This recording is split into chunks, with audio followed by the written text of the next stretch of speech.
The biggest advice is probably just defining roles and responsibilities. I think that when we first started, it was very like, well, we didn't really know how I was going to be incorporated into your business initially. So, I was just taking on my own clients, and you had already started doing your, expired letters. And so you had some sort of crazy determination, motivation, will, whatever, to just, write those letters 8 hours a day, every day of the week. And I just knew that that wasn't going to be something that I was going to be able to do. So just like really knowing your strengths and weaknesses, and then figuring out the roles and responsibilities that correlate with that. Like, I think a lot of people, not just husband and wife teams, make a big mistake in partnering up with somebody who's like their buddy, their friend, but that does not have an opposing skill set. You and I are complete opposites. You have like the salesman history of coming from the retail space, and I have the organization coming from like the operations space.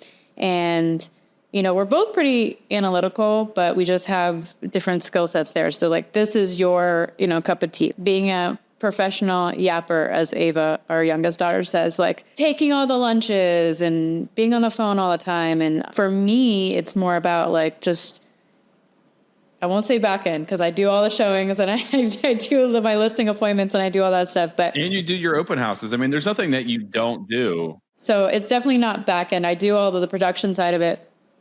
And I'm not a wallflower either, but it's just, knowing your strengths and weaknesses, I think, is the biggest part. So for you and I, for example, like you really have a passion for advertising marketing. So like that's your thing. I am much more organized and tools structure based. So I lead that more for our team. And those are sort of the team aspects that we take on. And then we both, do production. Sometimes we do it together. We always back each other up if needed, but sometimes we do it solo. So yeah, just figuring out roles and responsibilities, strengths and weaknesses.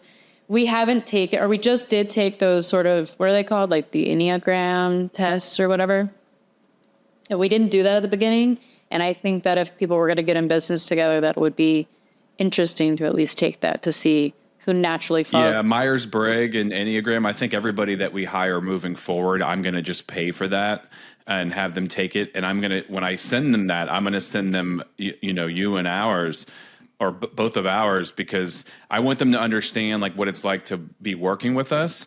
And because I am a big stress ball, like you have a better, in terms of our working relationship and having a large team of like 44 agents, you have your boundaries set that are better than mine. Like if somebody's texting you at 10 p.m., you'll just leave it unread and you'll go to the next day and respond to it then. For me, I will say like, hey, I've told you, like only text me from 9 to 9, because like having that unread notification in there like legitimately bothers me. And I'd rather everybody email me. Anything that is not an immediate need, I'd rather them email me to let me know. And you just kind of look at me like, why do you allow yourself to get worked up about these things? But it's just the way. I just saw on another podcast that like setting a boundary is not something that you're telling someone else to do. It's something that you're going to do in response to someone else's action. So for example, you're like telling everybody like, send me an email or do this, but I'm just saying, if you do this, I'm simply not going to respond until the next day. So it's like my action to their, my response to their action